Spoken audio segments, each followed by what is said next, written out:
जब तुम अकेले पढ़ते हो तो ये सुनो श्री कृष्ण का संदेश। जीवन में अकेलापन एक ऐसी अवस्था है जिसे अधिकांश लोग भय के रूप में देखते हैं, परंतु श्री कृष्ण भगवान का दृष्टिकोण कुछ अलग है। वे कहते हैं कि जब तुम अकेले पढ़ते हो, साधना करते हो या सोचते हो, तब वही समय है जब तुम्हारा वास्तविक विकास होता है।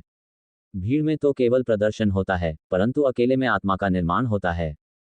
अकेलेपन का महत्व। भगवान कृष्ण ने गीता में अर्जुन को यही सिखाया था कि आत्मा अजर है, अमर है, और जो ज्ञान अर्जुन को चाहिए वह बाहर से नहीं, स्वयं के भीतर से आएगा। जब हम अकेले बैठते हैं, किताबों के साथ समय बिताते हैं, तब हम न केवल बाहरी ज्ञान ग्रहण करते हैं, बल्कि भीतरी शांति भी पाते हैं। कृष्ण कहते हैं, स्वधर्मे निधन श्रेय परधर्मो भयभः। अर्थात अपने धर्म, अपने कार्य में रत रहकर जीवन बिताना श्रेष्ठ है, दूसरों के मार्ग का अनुकरण करना भय उत्पन्न करता है। पढ़ाई भी एक स्वधर्म है। जब तुम अकेले मन लगाकर पढ़ते हो, तब तुम अपने भविष्य की नींव रख रहे होते हो। अकेले में पढ़ना क्यों शक्तिशाली है?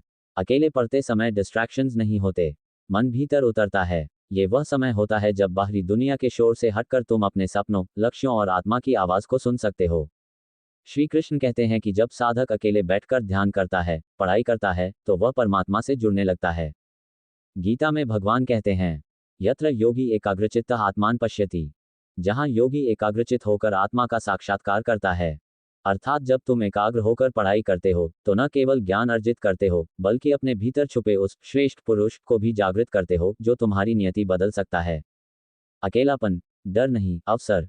अकेले पढ़ते समय कई बार ऊब या भय आ सकता है, लेकिन श्री कृष्ण हमें याद दिलाते हैं कि जो क्षण डरावने लगते हैं, वही अवसर छुपाकर लाते हैं। भीड़ के बीच महान बनना कठिन है, परंतु अकेले रहकर अपनी योग्यता बढ़ाना सबसे बड़ी विजय है। कृष्ण का संदेश छात्रों के लिए। भगवान कहते हैं, अपने लक्ष्य को अपने मन में स्थापित करो। भीड़ की परवाह मत करो।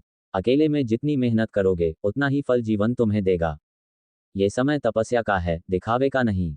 भगवान का स्पष्ट आदेश है कि कर्मण्येवाधिकारस्ते मा फलेषु कदाचन। अर्थात तेरा अधिकार केवल कर्म करने में है, फल की चिंता करने का नहीं। तुम जब अकेले पढ़ते हो, तो परिणाम की चिंता छोड़कर केवल अपने कर्तव्य पढ़ाई में लगे रहो। परिणाम अपने आप श्रेष्ठ होगा। एकाकी साधना का उदाहरण देखो। अर्जुन ने महाभारत से पहले वर्षों तक अकेले में साधना की थी। भीम ने जंगलों में कठिन परिश्रम किया था। श्री कृष्ण स्वयं भी गोकुल में, मथुरा में और फिर द्वारका में अपने कर्तव्यों में तल्लीन रहे। उनका जीवन उदाहरण है कि अकेलापन कोई शाप नहीं, बल्कि तपस्या का वरदान है। जब मन डगमगाए तो याद रखो, अकेलेपन में तुम स्वयं को खोजते हो।